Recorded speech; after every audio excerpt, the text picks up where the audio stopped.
Ampuliriza nkwaniriza nnyo mu kitundu kyaffe eky'olwaleero nga tukyali mu ssuula okwagala ey'ekitabo kyaffe kino Ndikumma Okulya. Mu kitundu ekiwedde era twabadde mu ssuula eno yennyini nga ssenga wa munnaffe Zansanze ali mu kumubuulirira, era mbasaba munzikirize we twakomye oluwedde ne leero we tuba tuva tweyongereyo tulabe wa gye byolekera. Tukyali mu ssuula okwagala.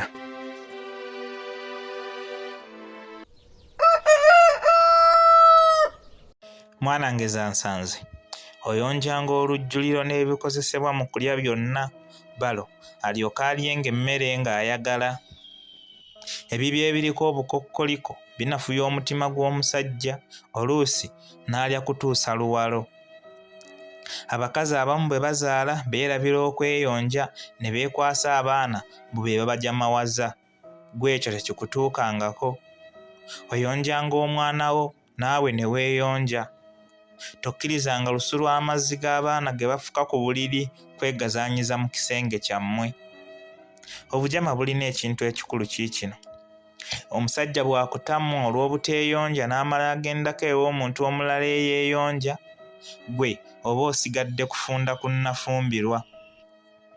Buli ky'okolanga mu ddya lyo mwana wange kikolenga ng'ogenderera okusinga omuntu omulala yenna, naddala omukazi bw'ayinza okukikolera balo.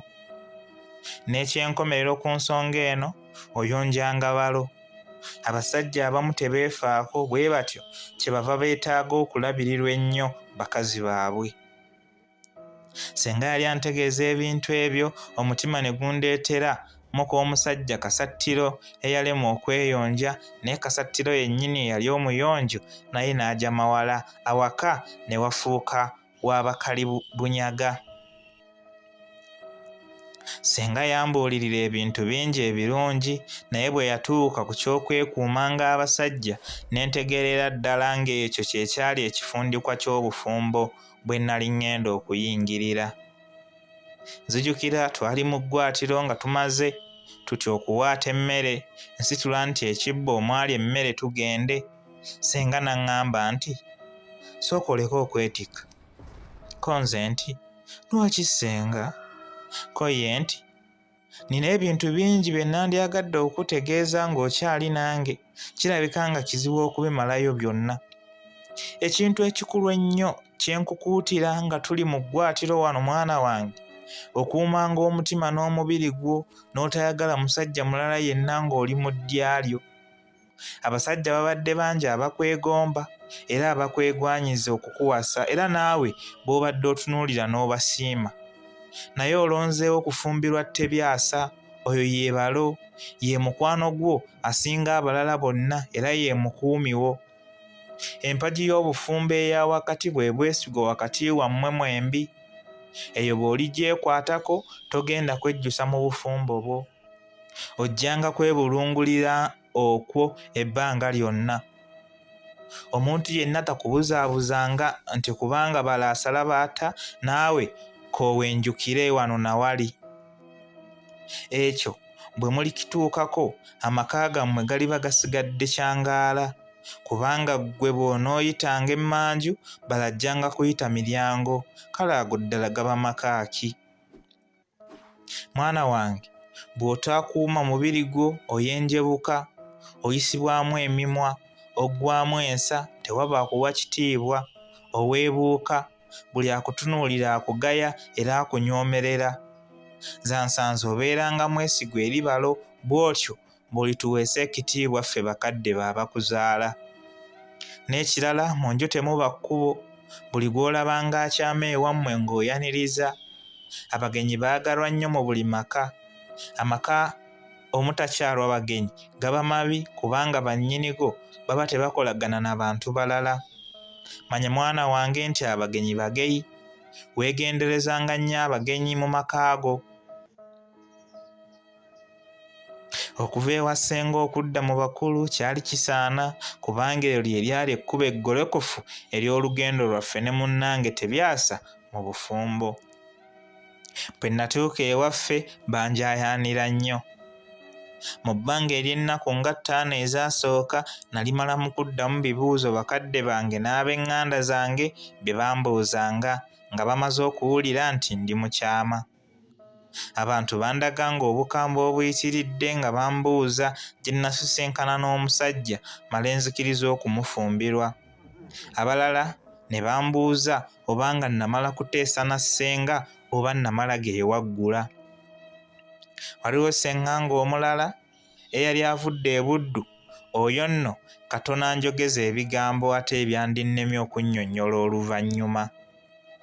Yasookereza mpola okumbuuza ebifa ku musajja wange ne ndowooza nti mpozzi yali naye agenda kumbuulirira nga ssenga oli gye nnali bwe yakola. Naye ekyanziimuukiriza kwe kulaba ng'atandika okukangula eddoboozi nti, "Ggwe muwala, njagala ontegeeze, kitaawe w'omusajja wali omulabyeko? Ye nnyina gw'omanyi bw'afaanana?" Ko nze nti, "Sibalabangako ssenga."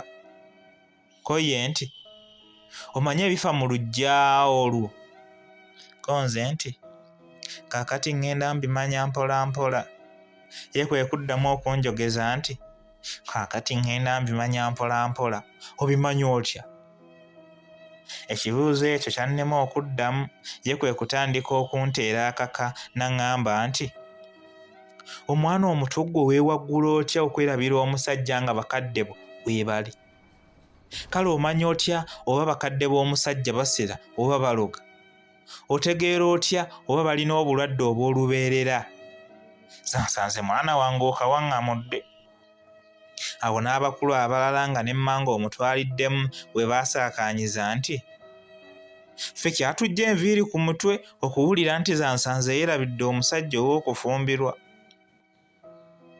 Nasooka ne nennyamiramu olw'okuwulira ebintu ebingi bwe bito ebyambuuzibwanga ate nga tewali muntu n'omu ali ku ludda lwange kunnyambako oba kumpagira nti kye nnali nkoze tekyali kibi. Naye gye nakoma okubirowoozaako ennyo gye nakoma okuguma.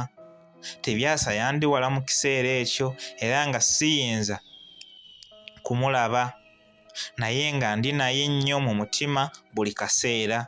Bwe ntyo kyennava mmalirira okwogerwako byonna oba n'okukuwa n'enkubwa olwa Tebyasa. Nali sikyakyusa ndowooza yange kubanga omwana mulenzi oli yali antudde kitebe mu mmeeme yange enjala kyetuula mu lubuto. Era yali asimbye emirandira mu bulamu bwange nga tewali ayinza kumunsimbulamu okuggyako okufa. Mpozi nga naye yakyusizza ekirowoozo kye n'andeka mu bbanga. Saamanyira ddala bulungi obanga kitange yali ategedde endowooza eno mu nze, kubanga ye teyankemekkereza nnyo ku nsonga eno. Kasita yambuuza obanga omusajja gwe nnali nnonze nnali mmaliridde okumufumbirwa nga ssenga bwe yali amutegeezezzaako, nange ne mmutegeeza nga bwe nnali mmaliridde, yaŋŋamba bugambi nti, "Kale, anti emmeeme katale, oli kyasiima kyagula." Okuddamu kwa kitange okwo tekwasanyusa bakadde bange abalala abaali bansibyeko akanyaaga, naye baali tebakyalina kyakuddamu. Wabula mmange yandabikira nga yalumwa nnyo okusinga ku banne abalala okulaba nga mmaliridde okugenda n'omusajja mu kiseera ekyo. Kyandabikira nga ye yali akyayagala ngire nga neeyongera okukakatamu. Naye ekyasinga okunsanyusa kwe kulaba nga naye yaguma n'atayongobera na kuddayo kulaga ndowooza eyo. Okwagala kwe nayagalamu Tebyasa nga ndi ewaffe kwanfuukira obulwadde obukakali obutaalina ddagala. Tebyasa yagendanga n'anzigya mu mutima olwo ebirowoozo ne bikungujja okutuuka gy'ali. Okwagala kuno kwali kufuuse kasobeza ng'olubuto lw'entumbwe. Bwe nabangako ekintu ekinsanyusa nga n'okwagala kwegatta okwo, olwo ng'anaabadde aliko ekimunyiizizza awaka amatama gajjako enseko. Ate lwe nabangako ekinnyiiza, okwagala nakwo ne kumala kwegattamu ng'olwo nno siisalikeko musala olunaku lwonna.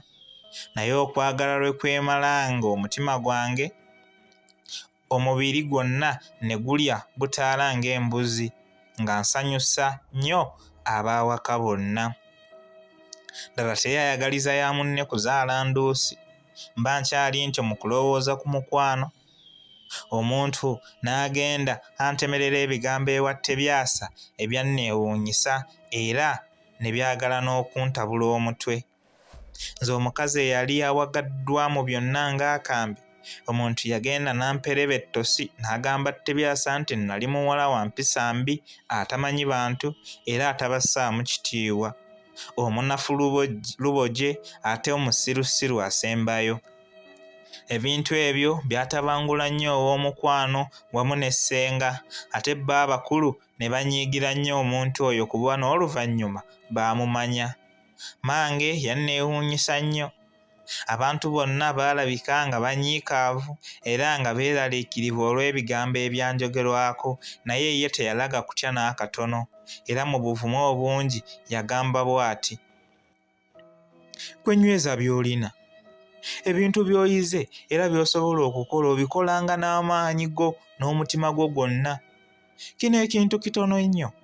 Wagenda kubaawo ebintu bingi ebibi ebiri kwogerwako ffe bwe tuliba tukyali ku nsi oba ne bwe tuliba tugenze ebintu byonna gye birigenda.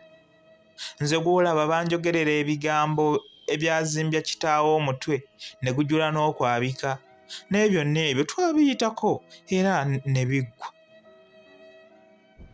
Ebigambo bya nnyabo ebyo byaŋŋumya nnyo omwoyo era ne binzizaamu amaanyi ne mba mukazi mugumu okutuusa lwe nagenda ewange." Ebintu nga bwe byali bimaze okutegeerwa era n'okukakata, abakulu tebaalwa ne bateekateeka okukyaza omulenzi wange n'okutandika emikolo egikolebwa okutuusa embaga lw'ebaawo. Ampuliriza, bwe tutyo bwe tufundikidde ekitundu kyaffe eky'olwaleero era essuula yaffe okwagala bw'etyo bw'ebadde. Ate okutuusa omulundi omulala lwe tunadda n'ekitundu kyaffe ekirala era mu ssuula endala. Wabula mu katabo kaffe kano kennyini ndikumma okulya. Atakumira mpeera nga bulijjo nja kumusaba abankuumire. Mwenna mubeere bulungi era mweraba.